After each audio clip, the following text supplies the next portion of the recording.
most common attraction, I think, is going somewhere that most people think that you can't go.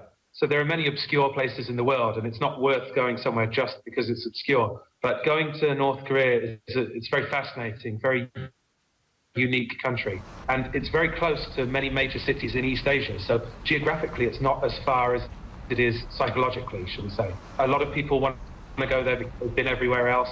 But really, I think the main reason people have to go there is to try and get an idea of what it's really like, a place that's in the news all the time and they know nothing about. And how rigid is it for your guests you take in with what they can see, who they can speak to?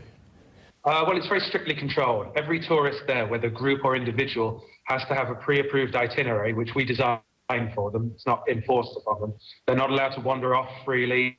They have to follow their program. They have to be accompanied by 2 tour guides. These are not minders, these are just tour guides, but they have to be with them all the time.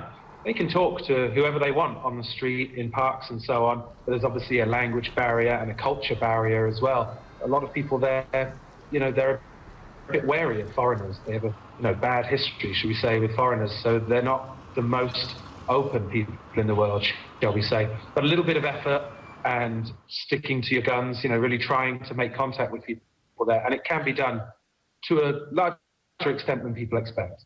How representative is the North Korea that your guests see compared with the real North Korea, if you like? It's one side of it. Certainly, it's not true to say that when you visit Pyongyang, it's not a Potemkin city. 2 to 3 million people do live there. The lifestyles that they live are real. But, of course, they're not representative of people all across the country.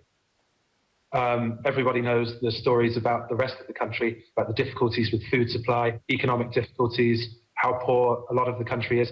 So when you go on a tour, depending on where you go on the tour, you see some of that, and then you see some of the better lives that some people have in some of the major cities. You've been going there for many years now, Simon. How much has it changed? And do you think that we are now on a cusp of much bigger change in North Korea with this new leader, Kim Jong-un? Well, I've been going there for 10 years now. I've been there over 100 times, and I have seen some change. It's mostly change in Pyongyang. Cosmetic changes, mainly like more mobile phones, more access to technology for the local people, more variation in the clothes that they wear.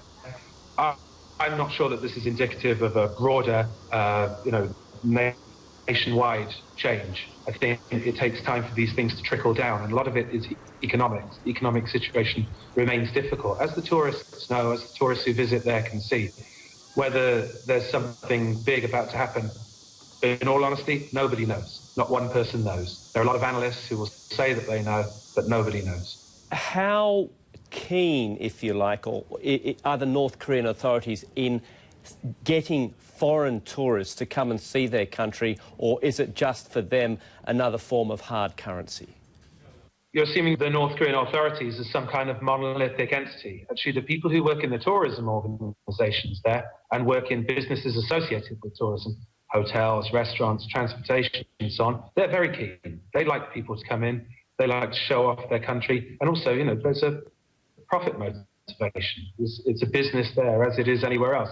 The government, as a monolithic entity, has no Ministry of Tourism, doesn't promote their country in a touristic manner. So it's not that big a business to them. There are other avenues of trade which rake in a lot more money than tourism. Tourism is very small beer in North Korea, especially Western tourism.